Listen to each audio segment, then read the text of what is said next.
अस्सलाम वालेकुम नाज़रीन, आप देख रहे हैं प्रोग्राम जी सेहत के साथ। मैं हूं आपकी मेज़बान खतीजा राठौर। नाज़रीन, बरकतों का ये महीना माह रमज़ान जारी और सारी है। देखते ही देखते हम दूसरे अशरे में दाखिल हो गए हैं। ये अशरा इंतहाई अहम है। ये अशरा मग़फ़िरत का है। इस दूसरे अशरे में रोज़ेदार कुरान पाक की तिलावत के साथ साथ मग़फ़िरत की दुआ भी कसरत से पढ़ते हैं, जिसमें अल्लाह तबारक व तआला हमारे तमाम तर गुनाहों को माफ़ फरमा देता है। नाज़रीन, इस रमज़ानुल मुबारक में वो अफराद जो डायबिटीज़ या किडनी के अमराज में मुब्तला हैं, क्या उनकी सेहत रोज़ा रखने की इजाज़त देती है या नहीं? साथ ही क्या उनका इलाज हर्बल तरीक़ों से मुमकिन है? इन सब पे हम बात करेंगे। साथ ही आपकी लाइव कॉल्स भी लेंगे। हमारे साथ स्टूडियो में मौजूद है माया नाज डॉक्टर नसाका। सबसे पहले तो बहुत शुक्रिया डॉक्टर साहब आपके वक्त का। शुक्रिया। सबसे पहले डॉक्टर साहब बात कर लेते हैं डायबिटिक अफराद के हवाले से। तो जो लोग शुगर जैसे अमराज में मुब्तला हैं, क्या उन्हें रोज़ा रखना चाहिए? और साथ ही ये भी बताइएगा कि ड्यूरिंग सहरी और इफ्तारी इन्हें अपनी डाइट क्या लेनी चाहिए? बहुत अच्छा सवाल किया आपने। जो डायबिटिक पेशेंट हैं जी, उन्हें फ्रूट अफ्तार में जितना फ्रूट खा सकें खाएं, जितना फ्रूट खा सकें खाएं, और सैलड खाएं। सैलड और फ्रूट बिल्कुल ठीक खाएं। है। उनके लिए ये रमज़ान के लिए ये है। और उन्हें रोज़ा नहीं रखना चाहिए। ख़ास तौर पे जो डायबिटिक हैं जी, वो उनको नहीं रखना चाहिए, क्योंकि कभी भी इनकी शुगर लो हो जाए तो फिर उनके लिए मसला हो सकता है। जी। इसलिए उन्हें अवॉइड करना चाहिए। अच्छा, कोई पर्टिकुलर ऐसे पेशेंट्स हैं कि जिन्हें डॉक्टर की जानिब से इजाज़त दे दी जाती है? देखिए, वो तो डॉक्टर के ऊपर वो वेरी करता है, पेशेंट किस उसका है। जी, अगर उनका समझ रहे हैं कि हम इसे अलाउ कर दें कि वो रोज़ा रख लें, और तो उनको नहीं, तो वो डॉक्टर अब देख के बताए। जैसे मेरे पास कई पेशेंट आते हैं, डॉक्टर साहब हम रोज़ा रख सकते हैं कि नहीं, बताइए। तो जो रोज़ा रख सकते हैं, जिनकी इम्यूनिटी पावर, जिनकी शुगर एकदम ड्रॉप नहीं होती है। देखिए, शुगर ड्रॉप होना, ब्लड प्रेशर ड्रॉप होना, लो होना, इससे तो ये ख़तरनाक है। इससे आदमी ख़तरनाक हद तक पहुंच सकता है। मगर शुगर बढ़ जाना और ब्लड प्रेशर बढ़ जाना, उसको तो नीचे लाया जा सकता है। बिल्कुल ठीक है, मगर इसको नहीं। अच्छा डॉक्टर साहब, हम ये भी देखते हैं कि शुगर भी दो तरीके की होती हैं, एक टाइप 1 टाइप 2। तो टाइप 1 वाले जो पेशेंट्स होते हैं वो रोज़ा रख सकते हैं या टाइप 2 वाले? थोड़ा सा डिफ्रेंशिएट करके। मैं तो दोनों को भी रोज़ा नहीं रखवाता। ओके, आप अपने पेशेंट्स को? ठीक है, अपने पेशेंट। अब डॉक्टर लोग करते होंगे तो वो तो उनका मसला है, मगर मैं अपने पेशेंट लोगों को नहीं रखवाता। बिल्कुल ठीक है। अच्छा डॉक्टर नसाका, ये भी बताइएगा, अगर किसी को इनिशियली शुगर डायग्नोस हो जाए तो विदाउट इंसुलिन लिए क्या वो अपनी डाइट के ज़रिए अपने शुगर को कंट्रोल कर सकते हैं? शुगर को कंट्रोल नहीं, बल्कि ख़त्म कर सकते हैं। अच्छा, शुगर कंट्रोल नहीं, कंट्रोल तो लोग करते हैं कि जो इंसुलिन ले लिया, कंट्रोल कर लिया, खा लिया इंसुलिन लेने के बाद जी। मगर ये अगर डायग्नोज हो गई है कि इसे शुगर हो गई है जी, तो उसे कोई ज़रूरत नहीं है किसी किस्म की परेशानी। ज़्यादा से ज़्यादा चलें, एक्सरसाइज करें, और जितना फ्रूट सुबह, अगर वो उठता है 7 बजे से 1 बजे तक, जितना फ्रूट खा सकता है, 3-4 किस्म का खा सकता है, खाएं। और नारियल का पानी पिए सुबह, कोकोनट ऑयल, कोकोनट वाटर। अच्छा, दोपहर में जितना सैलड खा सकता है खाएं। इसमें खीरा है, टमाटर है, मूली है, चुकंदर है, गाजर है, सलाद के पत्ते हैं, बंद गोभी के पत्ते हैं, ये सब ले सकता है शुगर वाला। और ये सब किस कंट्रोल। सबसे बड़ी बात बता रहा हूँ जी, क्या कितनी भी इंसुलिन लगा लें, कितनी भी ये डायबिटीज़ का इलाज कर लें जी, और उसको बोले कि आप रोटी खाइए, रोटी गंदुम जी, उसमें एक इंग्रेडिएंट ऐसा है जो इंसुलिन बनाने को ब्लॉक कर देता है। इंसुलिन बनाने को ब्लॉक कर देता है। तो इट शुड बी अवॉइडेड, यानी गंदम की रोटी नहीं खाना है शुगर वालों के लिए। ठीक है। जौ की रोटी खाए। और दूसरे, मैंने भी एक फार्मूला एक तो दिया है कि भाई इसकी तिजारत नहीं करना, मैं फार्मूला देता हूँ। आप ये आटा बनाइए और जो आप नॉमिनल चार्जेस हैं आपके, जो यानी आटे में नमक के बराबर, वो आप लें और ये आटे को फैलाएं। ये आटा ऐसा है जिसको अगर शुगर स्टार्ट है, या जिसको इंसुलिन लग रही है, जिसको कैंसर है, जिसको हाइपरटेंशन यानी हाई ब्लड प्रेशर है, या लो ब्लड प्रेशर है, या किसी को कैंसर है, ये एक आटा इज क्वाइट इनफ। वो आटे में हमने ऐसे इंग्रेडिएंट डाल दिया है, गंदम नहीं है उसमें, हमने ऐसा बना दिया है कि वो हर कोई खा सकता है। वो हर कोई खा सकता है। अच्छा डॉक्टर साहब, जैसे कि आपने कहा कि जो डायबिटिक पेशेंट है वो फ्रूट्स का ज़्यादा से ज़्यादा इस्तेमाल करें, लेकिन हम देखते हैं कि कुछ डॉक्टर्स जो हैं वो चंद ऐसे फ्रूट्स हैं जो हमें मना भी करते हैं, कहते हैं कि आप अवॉइड करें, जिसमें से मैंगो सर फहरिस्त है। क्या कहेंगे आप? मैं सबसे ज़्यादा आम खिलाता हूँ, आम मैंगो सबसे ज़्यादा खाइए, मगर उसका टाइम लिमिट बता रहा हूँ जी। सुबह अगर वो 7 बजे उठता है तो 8 बजे उठता है तो 9 बजे उठता है तो 1 बजे तक किसी किस्म का फ्रूट खा सकता है, 2, 3, 4 किस्म का, जिसमें इंक्लूडिंग मैंगो और इवन चीकू भी खा सकता है उसमें। ठीक है, ठीक है। अच्छा डॉक्टर साहब, ये भी बताइएगा, जैसे कि हम बात कर रहे हैं डायबिटिक पेशेंट के हवाले से, तो वो अफराद अगर अपनी शुगर कंट्रोल नहीं कर सकते तो फिर कहा यह भी जाता है कि कुछ देर बाद आने वाले वक्तों में हमारी किडनी भी इससे मुतासर हो जाती है, तो इसकी क्या वजह है? हाँ बिल्कुल सही है।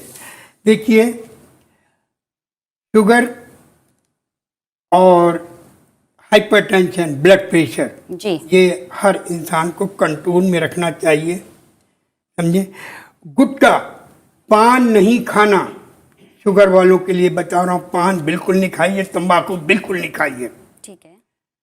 और हाइपरटेंशन वालों को भी बता रहा हूँ, तंबाकू, जो जितनी भी शराब हुआ, तंबाकू हुआ, जो भी चीज़ है उसको इट शुड बी अवॉइडेड। गुटखा हुआ, इसको बिल्कुल नहीं खाना चाहिए जी। ये आपकी किडनी को फेलियर की तरफ लेके जाती हैं, ख़राब होने की तरफ लेके जाती हैं, तो इसे बिल्कुल इस्तेमाल नहीं करना चाहिए। ब्लड प्रेशर और शुगर आप कंट्रोल करेंगे तो आपकी किडनी कभी ख़राब नहीं होगी। और अगर हम ये कंट्रोल नहीं कर पाते तो फिर बहुत ज़्यादा चांसेस होते हैं डॉक्टर नसाकर कि हमारी किडनी भी इससे मुतासर हो जाए। बिल्कुल होती है, हो जाए क्या, हो जाती है। ब्लड प्रेशर बढ़ने से भी होती है और शुगर ज़्यादा हाई होने से भी होती है। ठीक, तो इसके लिए ये है कि अपनी शुगर और हाई ब्लड प्रेशर को कंट्रोल रखें। अगर डायलिसिस पे जाने से पहले अगर डॉक्टर कह दिया कि अब आपको डायलिसिस कराना होगा, उससे करने से पहले अगर 3 है, 4 है, 5 तक उनकी क्रिएटिनिन पहुंच गया है तो इसे हम रिवर्स कर सकते हैं। जी बिल्कुल ठीक है। नाज़रीन, किडनी के हवाले से भी बात करेंगे, साथ ही आप हमें लाइव कॉल भी कर सकते हैं, लेकिन यहाँ वक्त हुआ एक शॉर्ट कमर्शियल ब्रेक का। स्टे विद अस।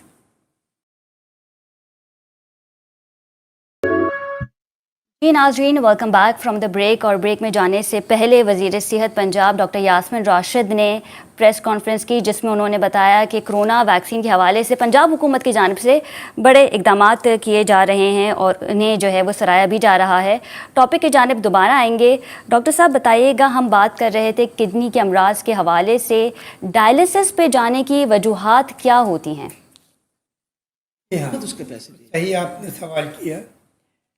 जब उनका क्रिएटिनिन इंक्रीज कर जाता है, 5 से ऊपर आ जाता है, तो वो डायलिसिस की तरफ चले जाते हैं। अच्छा, यहीं से मैं एक सवाल करूंगी, क्या मेल और फीमेल में भी यही देखा जाता है कि 5 से ऊपर अगर आपको कहना है? ठीक है, प्लीज कंटिन्यू। इतना में पड़ता है, प्लीज कंटिन्यू। अगर चला जाता है तो फिर हमें डायलिसिस की तरफ हम आ जाते हैं। हॉस्पिटल में अगर मुफ्त मिल यही रहा है, वजह होती है डॉक्टर साहब? मुफ्त तो कोई चीज नहीं होती। अच्छा डॉक्टर साहब, डायलिसिस के ऊपर जब हम जाते हैं तो फिर इसका प्रोसीजर क्या होता है? डायलिसिस पेशेंट्स को कब कब बुलाया जाता है? ये सारी चीजें जो है कि उसकी किडनी कैसी फंक्शन कर रही है, कैसा काम कर रही है, उस हिसाब से किसी को 2 करवाते हैं, किसी को 3 कराते हैं, ठीक है ना। इमरजेंसी में तो ज़्यादा करवा लेते हैं, फिर बाद में 2 या 3 करवाते हैं। अच्छा, और इनका जो इंटेक है पानी का, पेशेंट्स को ये भी कहा जाता है कि आप पानी का इंटेक कम कर दें ड्यूरिंग डायलिसिस? जी हाँ, जिसको डायलिसिस पे जो पेशेंट चला गया है जी। पानी 50 बेटा वो सॉरी आई नो वो जुबली टाउन का जो डेंटल कॉलेज है डी मॉन्टमोरेंसी की एक्सपेंशन ठीक है। है डॉक्टर उसका साहब ये भी पीसी बताइएगा तैयार कि हो हम गया जाते हैं दोबारा किडनी तैयार करना पड़ा ट्रांसप्लांट क्योंकि की इतने तरफ, अरसे तो वो क्या बन रहा वजह होती है जो नेचुरली हमें कीमतें इतने वीमतें बढ़ जाती तकलीफ दे हैं प्रोसीजर दोबारा से पीसी गुजरना तैयार पड़ता हो है? गया वो किडनी एक्सेप्ट का हो गया रोल इस क्या वक्त होता है? सबसे हमारा पहले तो मैं ये जानना PND में चाहूंगी कि गया हुआ हमारे है जो for गुर्दे हैं वो PDWDs, बहुत इंशाल्लाह इंपॉर्टेंट ऑर्गन पूरी है। कोशिश है सबसे पहले तो आप हमारे नाज़रीन को ये बताइए और फिर उसके बाद ये भी बताइएगा कि ट्रांसप्लांट की तरफ जाने का रीज़न क्या होता है? ये है कि जब फिल्टरेशन जी जो फिल्टर कर रही है किडनी नेफ्रॉन्स यानी वहाँ पर छन्नी लगी है, छन्ना जी वो जब सिकुड़ने लगता है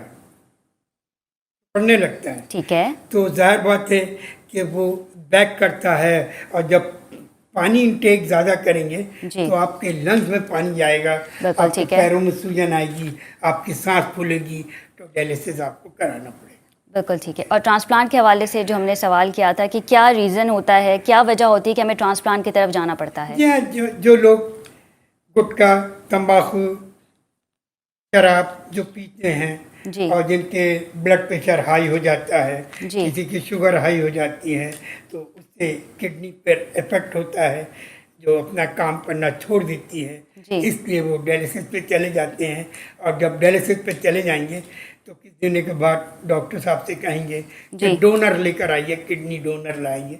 अच्छा, तो तो किडनी डोनर के हवाले से जैसे कि ब्रेक में जाने से पहले आप जिक्र कर रहे थे मुझसे कि किडनी ट्रांसप्लांट नहीं करवाना चाहिए, तो मैं चाहती हूँ कि फिर आप इसकी वजह भी बताइए कि क्या वजह है कि हमें किडनी ट्रांसप्लांट नहीं करवाना चाहिए? बिल्कुल नहीं कराना चाहिए किडनी ट्रांसप्लांट, इसलिए नहीं कराना चाहिए, एक जो बॉडी के अंदर है जिसे अल्लाह ने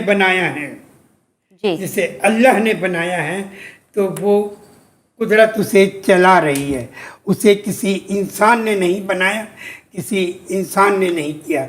अब जो वो एक जो डोनर है उसकी किडनी लेकर हम अपने एक ट्रे में रखेंगे और फिर दूसरे जिसको किडनी खराब उसको हम लगाएंगे, तो जब उसकी बॉडी से किडनी निकल जाती है जी तो ये फॉरेन मटेरियल कहलाएगा। अब आप इसको सपोज समझ लीजिए कि प्लास्टिक का टुकड़ा समझिए, लकड़ी का टुकड़ा समझ लीजिए, ये एक फॉरेन मटेरियल हो गया।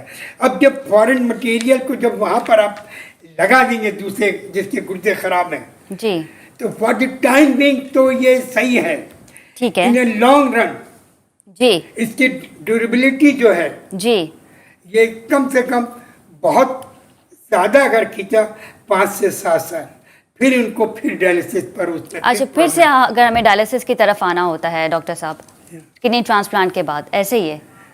जी हाँ। अच्छा डॉक्टर साहब, साथ ही ये भी बताइएगा कि हम अगर बात करें डायलिसिस की तो जाहिर है हमारी जो है किडनी प्रॉपर काम नहीं कर रही होती, तभी हमें डायलिसिस की तरफ जाना पड़ता है, लेकिन हर्बल तरीक़ों से क्या हम इसको रोक सकते हैं, इसका ट्रीटमेंट कर सकते हैं कि हमें डायलिसिस की तरफ ना जाना पड़े, हमें किडनी ट्रांसप्लांट की तरफ ना जाना पड़े? खदीजा बीबी, आपने बहुत अच्छा ये सवाल किया है, ये मैं बता देता हूँ जी। और मेरे मुल्क के जितने भी लोग हैं जिसकी किडनी खराब हो गई है, अब 4 और 5 उसके 89 पहुँच गई है, जी तो अगर डॉक्टर कहता है कि आपको ट्रांसप्लांट कराना पड़ेगा, अभी डायलिसिस कराइए बाद में ट्रांसप्लांट कराना पड़ेगा, जी तो मैं कहता हूँ कि वो बिल्कुल ट्रांसप्लांट नहीं कराएं और वो आ जाएं। हर्बल में ऐसी ऐसी चीज़ है कि आपकी किडनी बिल्कुल प्रॉपर काम करेगी, उसको डायलिसिस की या ट्रांसप्लांट की कोई ज़रूरत नहीं है। रमज़ान डाइट के हवाले से भी बात कर लेते हैं डॉक्टर साहब। कराची समेत कई छोटे बड़े शहरों में जो है वो सूरज ने अब आंखें दिखाना शुरू कर दी हैं। अब वो अफराद जो रोज़े में हैं और दिन के औकात में बाहर जाते हैं, वो इस गर्मी से कैसे बचें, अपनी ग़िज़ा में किन किन चीज़ों का इस्तेमाल ज़्यादा करें? देखिए, सिंथेटिक का इस्तेमाल नहीं करना चाहिए, जिसको सुन लीजिए, जिसको इंसान ने बनाया है जो चीज़ को, इट शुड बी अवॉइडेड। बोतल नहीं पीना चाहिए, सिंथेटिक चीज़ को इस्तेमाल नहीं करना चाहिए। अगर कुदरती यानी जूसेस हैं उसको ज़्यादा से ज़्यादा ले। कुदरती एक मैं बता देता हूँ, जी गोंद कतीरा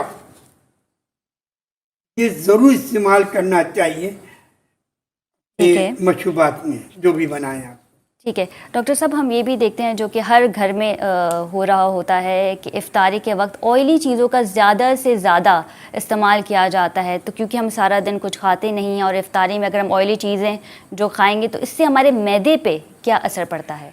बहुत खराब असर पड़ता है जी और इसको अवॉइड करना चाहिए। जी तेल, वो रिफाइंड तेल को कभी इस्तेमाल नहीं करना चाहिए। बिल्कुल ठीक है, बिल्कुल रिफाइंड ठीक है। तेल को, जो कुदरती जो तेल है जैसे सरसों का है, जी यानी बगैर किसी रिफाइंड तेल जी। उसे इस्तेमाल करिए बिल्कुल और ठीक है, उसका इस्तेमाल करेंगे तो ज़्यादा अच्छा रहेगा। बिल्कुल ठीक है। बहुत शुक्रिया डॉक्टर नसाका हमारे साथ मौजूद थे। प्रोग्राम का वक्त ख़त्म हुआ जाता है, अगले हफ्ते आपसे फिर मुलाकात होगी। अपना बहुत ख्याल रखिएगा। अल्लाह निगहबान।